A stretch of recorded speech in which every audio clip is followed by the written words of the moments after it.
I think from my point of view, it sounds like a great idea. But I mean, was the government really is it really pushing across this idea, or is it saying, what, things are kind of tight at the moment, don't really have the money, we might have to delay that? Because it's a novel idea, and it puts the onus on actually creating a community to a certain degree that is utilising renewable energy and putting a bit more of a mark on it.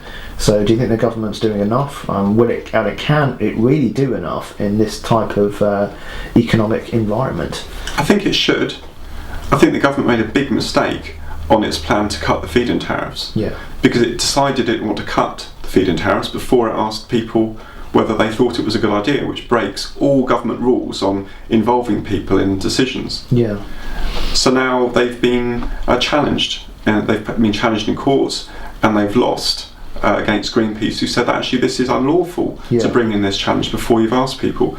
And one of the ideas that was coming forward in that consultation, which was happening after the government proposed to reduce those charges, those benefits, feed-in tariff, was to actually give more money for the government scheme if it was the community that benefits from them. So it should be the way to go, but I think the government is also failing in terms of the community in other areas. For example, if you reduce benefits and someone comes out of prison and they can't secure somewhere to live and there's no homeless shelter locally, that you increase the reoffending rate.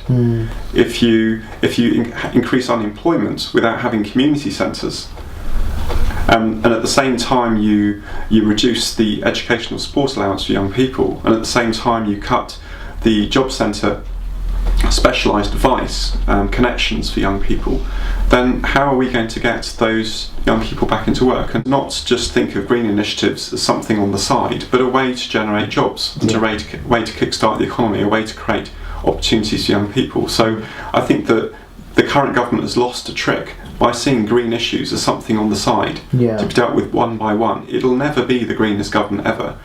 If it looks at what happens in Japan on nuclear and decides to build new nuclear power stations, if it looks at what happened in the Gulf of Mexico with BP and decides to allow drilling of a similar nature in the shores off here, but fundamentally that it takes environmental issues one by one and sees what it can do without linking together community and the environment and seeing how we can build a new way of doing economics, a new way of having a government to respond to it. All these points are really valid, but is this really sort of kind of realistic in a way for the sort of next, up until 2020? Do you think we'll make enough progress to move towards this kind of, the more sort of holistic ideology of renewable energy within people?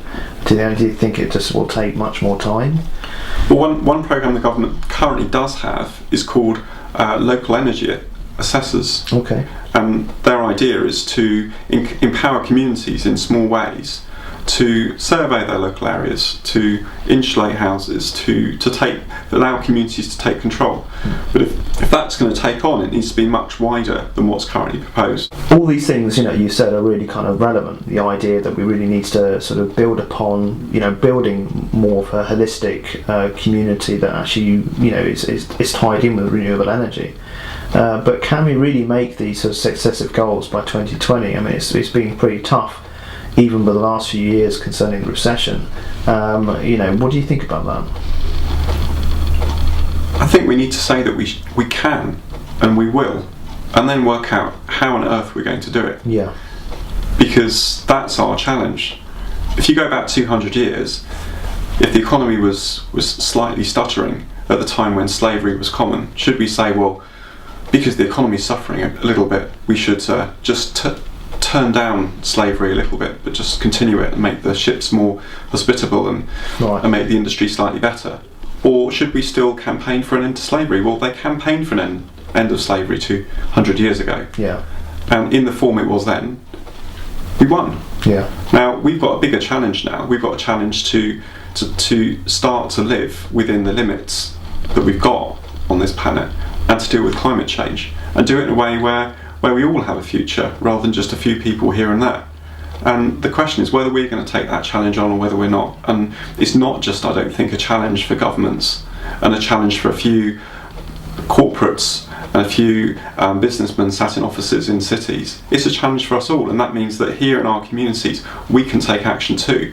And if we can work together, if we can provide the opportunities for communities to come together to generate their own energy, not that we'll generate all of the energy locally, but we can show that we can make a difference too, then we can turn this around. We can open youth centres in empty buildings. We can create new low-cost enterprises in empty warehouses. We can take empty spaces above shops and turn that into new living accommodation. We don't need to place the question of whether we've got enough housing in the hands of a big business, or place the question of whether we deal with climate change in the hands of BP or Shell. We can take action ourselves, and I think that the community renewables approach may not be the whole answer, but I think it's a really important part that allows us to get together and show that we can take leadership, and we want to. It's like anything; it's a starting point, to grow and then take it from there. Really. We've got the internet. We can share these ideas. If something happens in one place and it works, just like some of the videos on YouTube, it could spread like wildfire. And maybe that's all we need. Maybe we need communities to stand up and say, we can do this. We can do it ourselves. We can create a new economy, a re-economy where we reuse things. We can create that ourselves. We can build our future. Or you could say we could recreate those possibilities within all of the existing buildings, all of the existing community links, and all of the assets we've got. Surrey here is one of the most wooded counties in the UK. This local authority and others created a strategy of how we could generate large amounts of energy from wood. It's got a great strategy. Could have some action as well. It's best to tie it hand in hand. It's something we'd certainly want to improve upon, given the opportunity. Okay, well, thank you for that. Thanks very much. And we'll at some point see each other again. Yeah.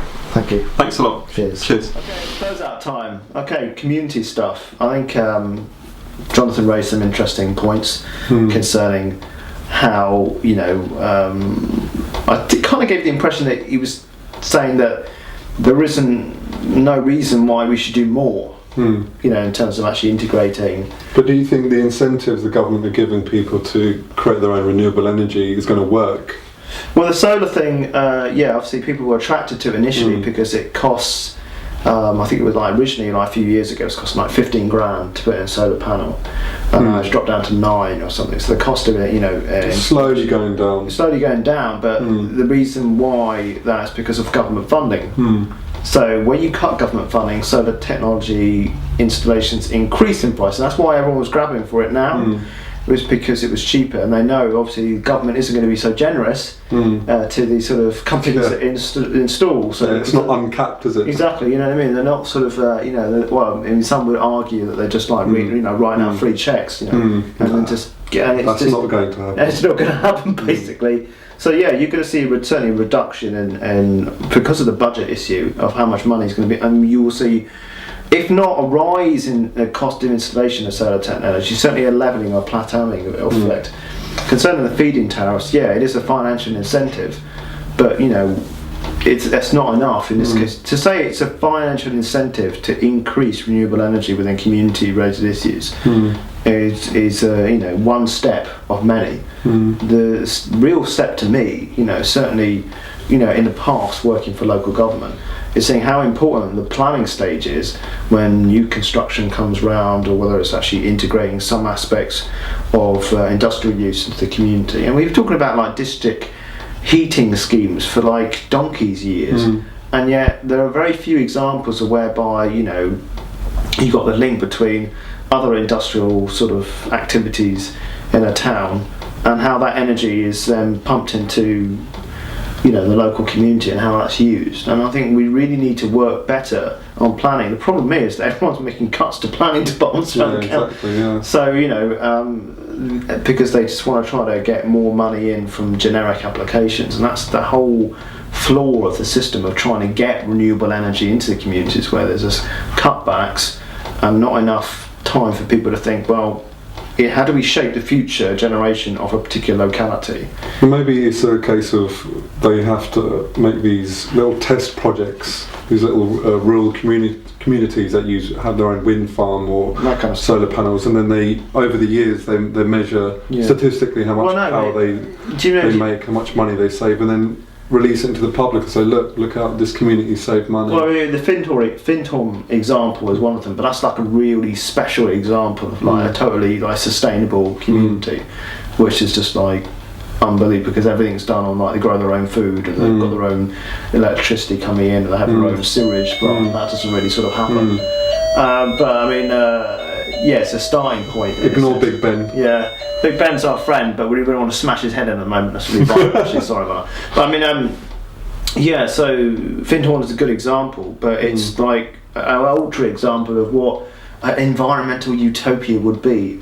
Whereas the steps that we need to start integrating, sort of everyday life and where energy comes from into community-related issues. And the whole idea of me posing the question about community is that it means so many different things to different people, to different communities, rural or urban. Urban, And I think the key thing is we really need to work on urban.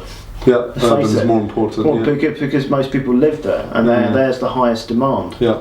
So it's only for me a planning aspect, as actually just putting. I hate to use the word policies, because policies just bore the crap out of people, don't they? But it does need to be put into sort of like the framework. Like new builds coming through, fine. It has to be really nice and green. We have to use insulating materials and less water coming in, blah blah blah. But it's also making sure that any sort of domestic projects for planning really have their element of construction integrated with the community somehow. If they're a particular large organisation and they've got their own, their own sort of energy generator or energy generation process, where's the energy going? Can their buildings, make sure that they have solar panels on, or even go for biomass? I mean, it really planning, I think, is such a crucial part.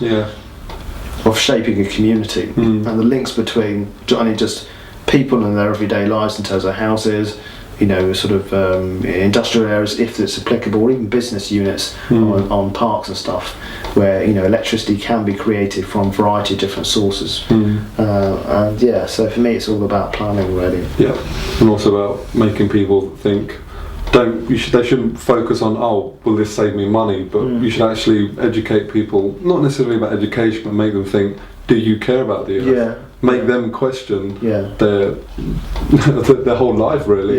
Do they care about the resources and our planet? And also, where do things come from? If you have really good pilot examples of like where electricity is created on a local front, and then you know where this is coming from. Because at the moment it's like, it's a centralised national grid, electricity comes, use it, pay for it. But if you localise things, so actually I know where that's coming from. Make people understand. It's not just magical.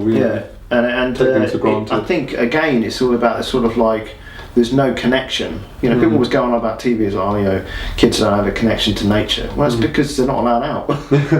It's because there's so much health and safety that if they touch a cow, they get like, someone gets sued or something.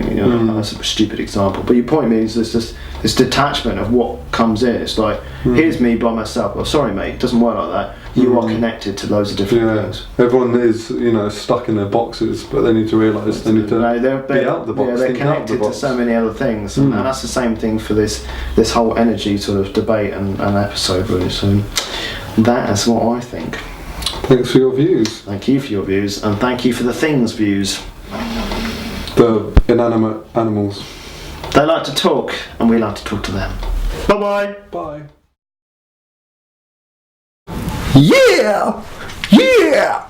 Yeah!